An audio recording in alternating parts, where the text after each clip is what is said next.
You have fallen into Event Horizon with John Michael Godier.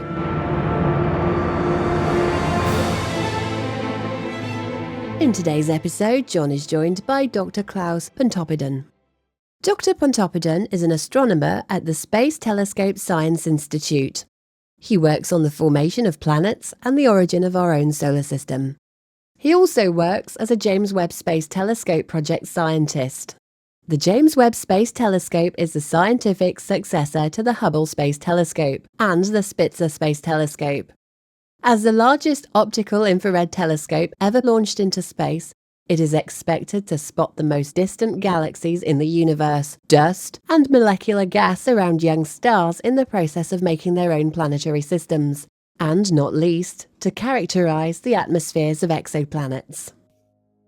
Dr. Klaus Pontoppidan, welcome back to the program.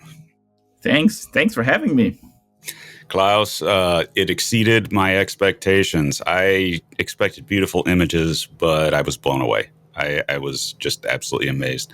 And this telescope is just better than expected.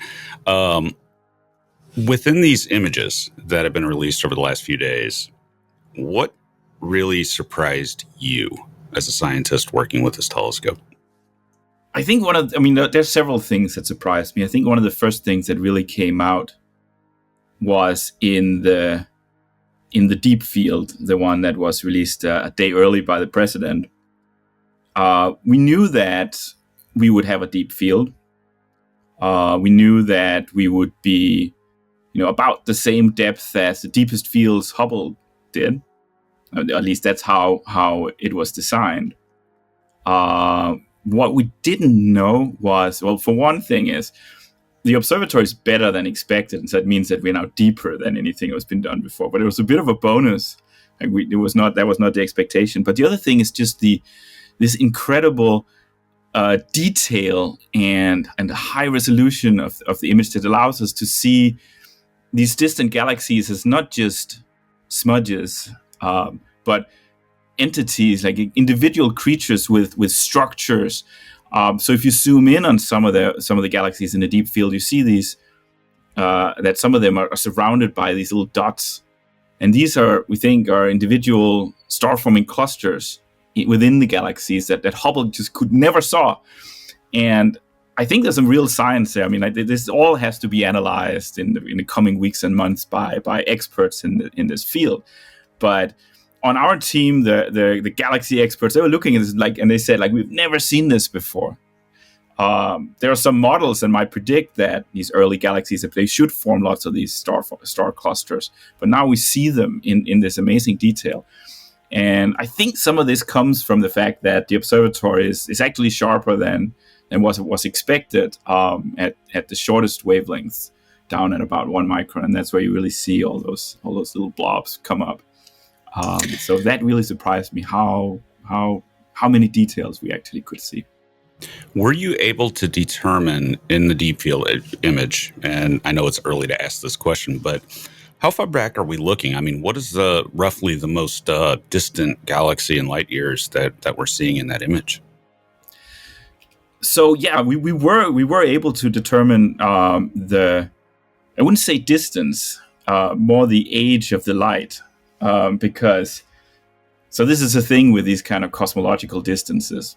The universe is expanding, right? So, long time in the past, these galaxies emitted some light, and this light has traveled to us. But in the meantime, as this light travels through the universe for billions of years before it reaches us, the galaxy that emitted that light has moved away, because it's moved along with the universe.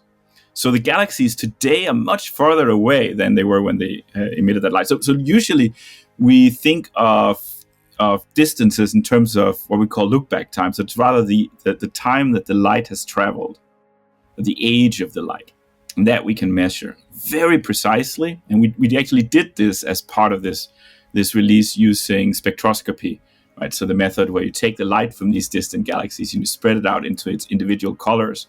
And it turns out that when these galaxies are very young and they actively form lots of stars, they have very specific colors they emit, because specific elements emit light in specific colors. So these are called lines. And there's a product in there that shows how this works. So we can actually measured it very precisely. And I'm sure there are probably galaxies that are even more distant than the ones we found. But the most distant ones that we looked at was more than 13 billion years old. The light has traveled for more than 13 billion years, 13.1 to be exact. Now, when you look at a galaxy like that and you look at its spectra, do you just simply see the expected lesser amounts of other elements and you just see more hydrogen and helium and a little bit of lithium? Can you profile it that way? I mean, can you see the progress of the aftermath of the Big Bang as far as elemental formation in these galaxies? Yeah, you can. Well, now we can. We couldn't before. So that's another thing we found out is that the quality of the spectra is really amazing. So I know, people look at spectra and it's not as beautiful as the images, but to an astronomer, it's the most beautiful thing because you can just look at the spectrum and you immediately know something very quantitative about the object. And one of the things that we can do and that we will do, or the folks who are working on this will do over the following months is do exactly that, measure how many heavy elements there are in this galaxy. So the hydrogen and the helium that was formed in the Big Bang, and a bit of lithium. But we detected neon and oxygen in these galaxies, and that has been formed by stars, by some later generation of stars.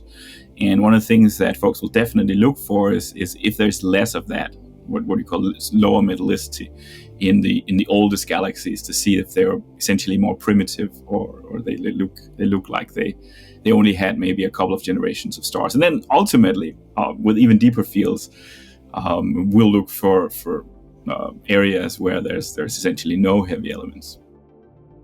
Now, within an image like this, obviously you have very, very marked gravitational lensing going on. And that's interesting because sometimes you can discover individual stars. I believe Arundel is the most distant star we've ever seen because it's gravitationally lensed from another galaxy that's very distant. Can we do that with this? I mean, can we study an individual star as opposed to a galaxy as a whole using spectra? Yeah, I mean, Hubble, if Hubble can do it, Webb can certainly do it better. So yeah, absolutely. It's a rare event though, because that individual star has to be aligned extremely well in a certain configuration within the lens to be magnified by, I think the Arundel one was claimed to be magnified by 1,000 times or more. So that's a very sort of precise chance alignment. But yeah, sure. And we see significant enhancements in the galaxies that are in this field by that gravitational lens. I think in probably, and you see a lot of dots in the galaxies that you might think are stars. I'm guessing most of them are not individual stars, but star clusters in the galaxy. And what it then comes down to is, again, you have to go and take a spectrum of the object to figure out if it is an individual star, if it's a whole star cluster. But Webb has this amazing sensitivity to take these spectra. And I think it's one of the things that people will realize, that this ability to go back and measure with such great precision what's actually there, not just from the image but from spectra, is something that's really going to blow people's minds as we go down the line.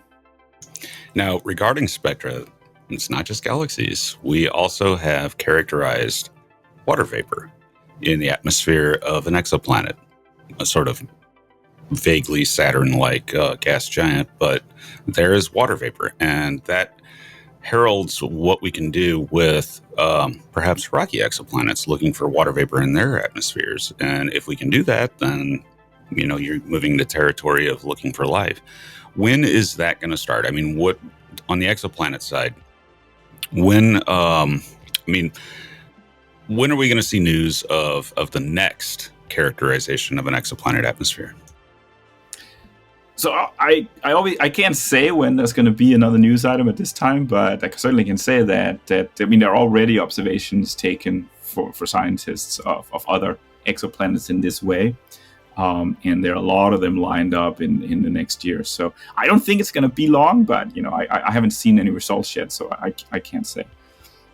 Now, what's that look like? I mean, how many individual observations for scientists is Webb doing right now? I mean, how many per day does it accomplish? Or is it just a completely random number that just depends on how much observing time is required?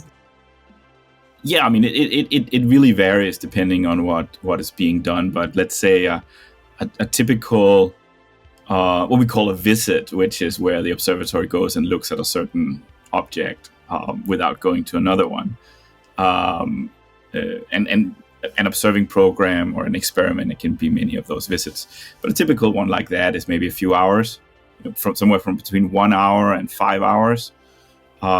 So you can divide 24 hours into that, and so you'd get maybe between 5 and 10-ish programs over a 24-hour period that has some observations taken. Now, did the deep field take quite a bit longer to accomplish? Well, it's one of the things about the deep field is that it was done so quickly. I think everybody's really amazed by how quickly we beat records. It was. You'll see different numbers in the literature because there's sort of different ways to skin this cat. So on the clock, that image, the NIRCam image, was done on the clock in just over 6 hours of exposure time, just integrating on it, just over 6 hours. That's amazing. Yeah. So sometimes you'll see 12 hours mentioned. And this comes back to what I mentioned before. There's a lot of multiplexing in NIRCams. So not only does NIRCam have these two different cameras that sit next to each other, each individual one of those cameras actually also observes two different filters at the same time. So it observes two different colors of light at the same time of the same field. So in terms of depth, it corresponds. And Hubble can only do one at a time, right? So in terms of depth, it's like 12 hours, but on the clock it's only 6, if that makes sense. A faster observation. But then again, JWST is far newer than Hubble. Hubble's 1980s technology that's somewhat upgraded, but we haven't been there to visit in years. Now, the micrometeoroid impact on JWST, which almost destroyed me when I heard about it. How bad is that? And is it just something that you just have to shrug and expect? And could it happen again to that level? I know things get hit by micrometeoroids all the time, but sometimes they can be a little bit larger than what you were planning for. Yeah, that's the thing. I mean, it's the size of them. So Webb is built to handle micrometeorites, and it gets hit regularly. And that's just part of the that's part of the game. And any spacecraft would get hit regularly by micrometeorites, and that's taken into account in also the lifetime of. I mean, we heard a lot about lifetime of fuel, right? But also lifetime of the mirror and so on. Eventually, it gets a lot of dings. Just like a car. You drive a car for 10 years. You're going to have a few scratches on it. I mean, that's essentially what it is. But it'll take a lot of them before you really degrade performance. What was different with this one that everyone has heard a lot about is that it was bigger and or faster, some combination thereof, than what was expected, than what you typically see. And obviously, with the bigger it is, the faster it is, the more energy it hits with, and the greater impact relatively it will have. So this did have a significant impact in the budget for the kind of damage that micrometeorites will just do over time. So that one, it did not cause any real measurable difference in performance of the observatory, but the concern is that if there are a lot of those big, fast ones, then over time, then that can affect performance. So it would degrade the observatory quicker than what was expected. And so folks are looking at this very carefully. They're going back, they're looking at the models, they're thinking about it, they're thinking of if there's anything that can be done to mitigate this if it turns out that those are more common than expected. And so they're going to come back with some answers for us, in the not too distant future, I expect. But so far, the hope is that this was like a freak event, that a rare thing that maybe once in a decade, and we don't have to worry about it. But if it's several a year, we may have to worry about it. Could that, finding out about that and learning the profile of dust in the solar system and the size of it like that, could that affect future space telescope designs? For example, would we say, well, these things hit a lot, so we're going to protect this thing more and make it more like Hubble, sort of contained, as opposed to being out there, open to the elements, so to speak, as JWST is? Yeah, that's a great question. For those who've been following along, will know that the concept for what comes next may very well be something that looks like the JWST design. A bigger telescope that works in optical light, but is big enough that it would be able to go out and actually take direct images of Earth-like planets.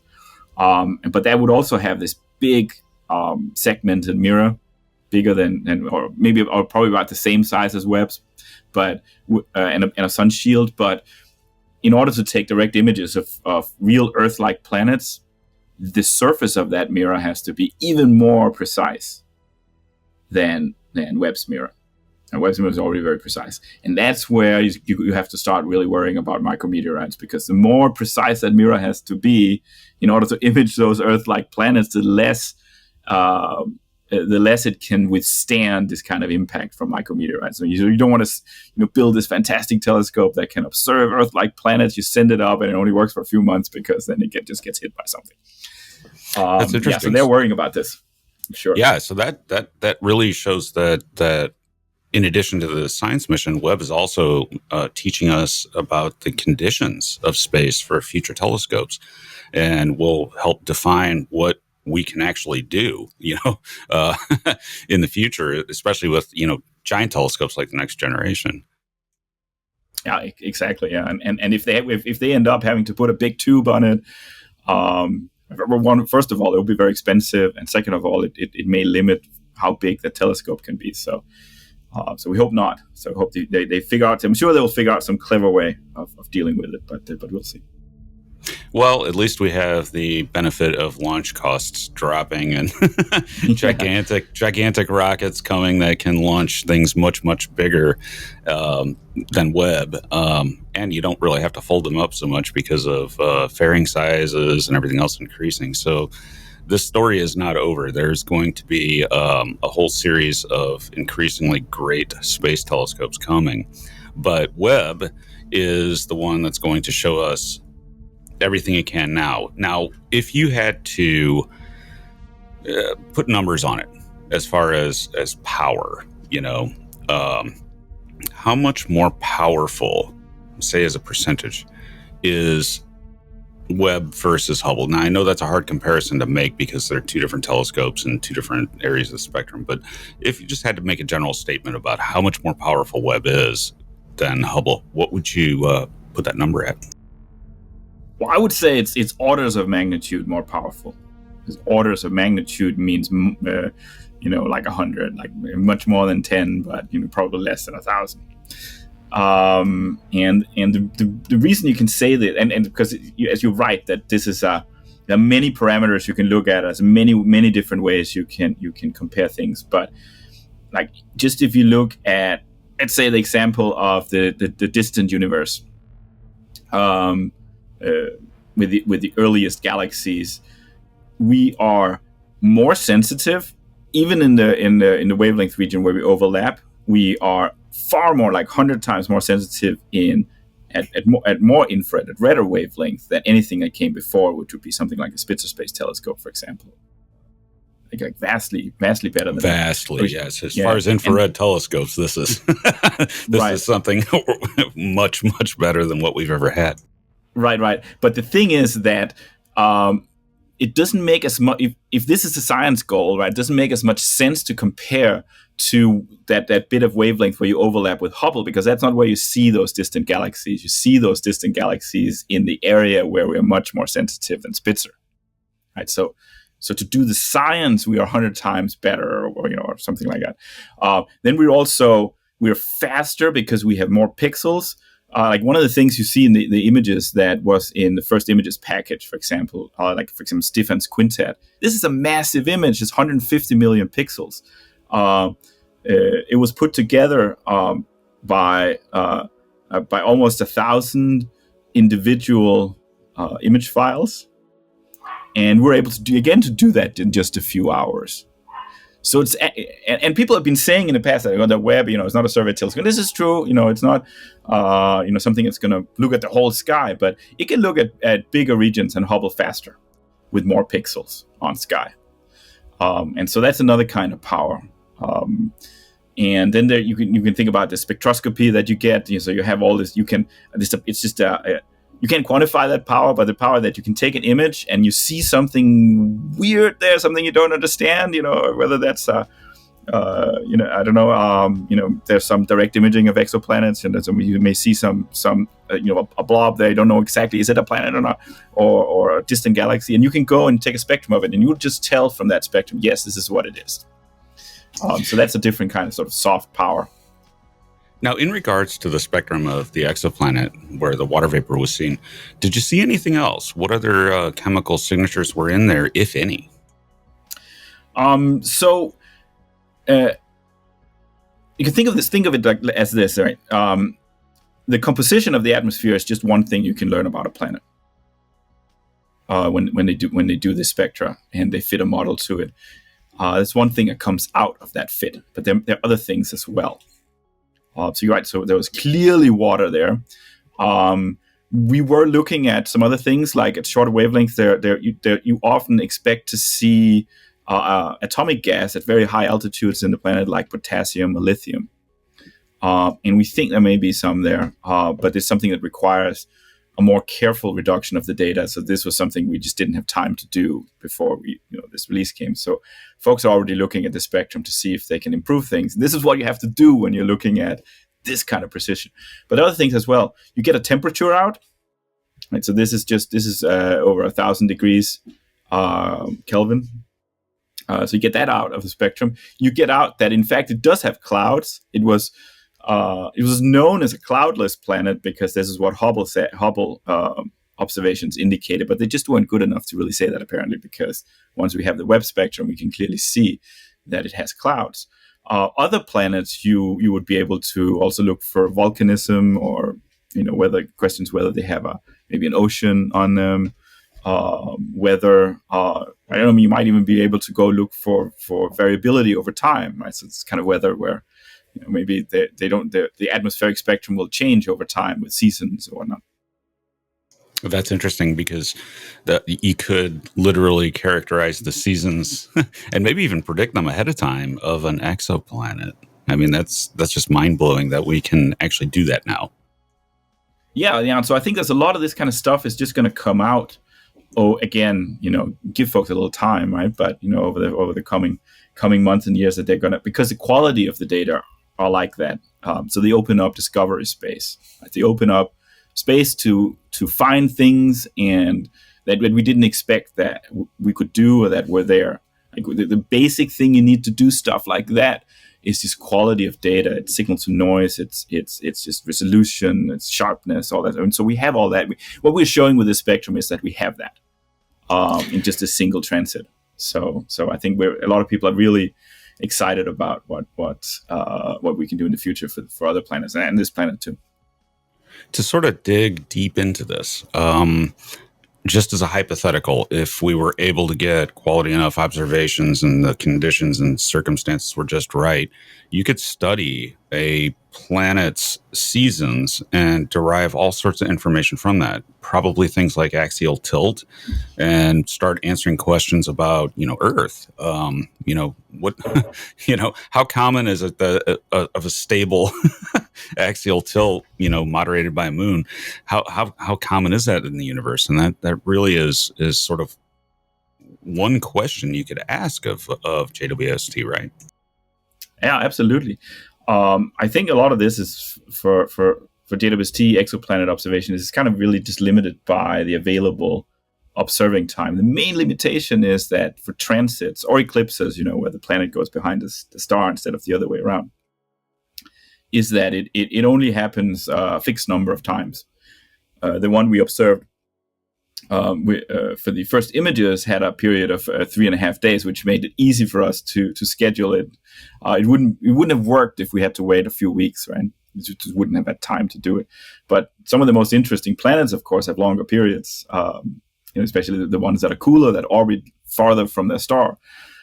So you just have limited opportunities, and that's why it's actually great that we have much more than 5 years, more than 10 years, because it allows us to build up knowledge of planets with much longer periods than these hot Jupiters with just a few days to go around the star. Now, people are going to ask me about the public access or availability of the data to the world's scientists. How does that work? What can anybody, especially a scientist who knows how to interpret this, go and take a look at the JWST data and, just have it free and clear out there for anybody of any country? Yeah. So ultimately, all JWST data will become completely public.